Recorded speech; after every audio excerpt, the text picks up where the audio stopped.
कार्तिक महात्म 22वां अध्याय। राजा पृथ्वी बोले, हे नारद जी, अब आप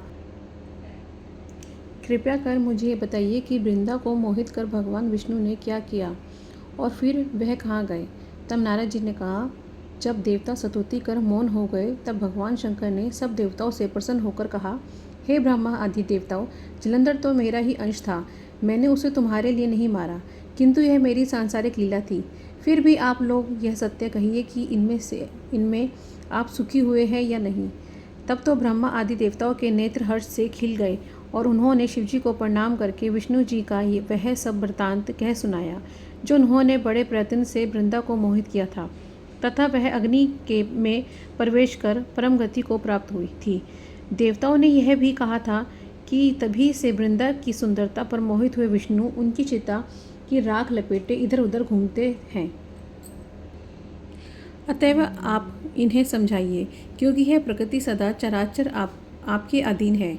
देवताओं से यह वृत्तांत सुन शंकर जी ने उन्हें अपनी दुस्तर माया समझाई और कहा कि यह सारा जगत उसी के अधीन है। उसी के मोहित विष्णु भी काम के वश में हो गए, परंतु महादेवी उमा त्रिदेवी की जननी सबसे परे है।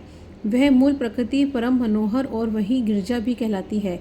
अतएव विष्णु का मोह दूर करने के लिए आप सब उनकी शरण में जाइए। यदि वह प्रसन्न हो जाएंगी तो आपका सब कार्य हो जाएगा। भगवान शंकर की आज्ञा से सब देवता मूल प्रकृति से प्रशंसा करने चले गए, परंतु स्थान पर पहुंचकर उनकी बड़ी स्तुति की। तब आकाशवाणी हुई, हे देवताओं, मैं 3 प्रकार से 3 गणों से पृथक होकर स्थित होती हूँ।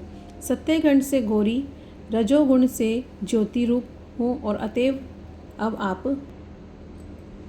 आप लोग मेरी रक्षा से यदि सादर उन देवियों के पास जाओगे तो वह तुम्हारे सब मनोरथ को पूर्ण कर देगी। यह वाणी सुनकर देवताओं के नेत्र खुल गए। वह भगवती का आदर करते हुए गौरी, लक्ष्मी और सरस्वती को प्रणाम करने लगे। सब देवताओं ने भक्तिपूर्वक उनका स्मरण किया। सब देवियां प्रकट हो गई। सब देवताओं ने प्रसन्न होकर भक्तिपूर्वक अपना निवेदन किया।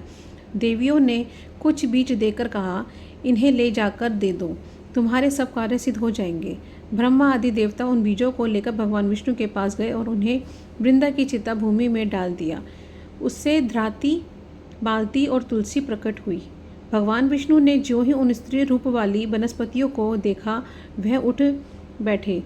कामस्त चित्त से मोहित हो उन्होंने याचना करने लगे। धराती और तुलसी ने उन्हीं प्रीति की। विष्णु जी सारा दुख भूलकर देवताओं से नमस्कृत होकर अपने लोक में चले गए। तब वह पूर्ववत सुखी होकर भगवान शंकर का स्मरण करने लगे। यह आख्यान शिवजी की भक्ति देने लगा।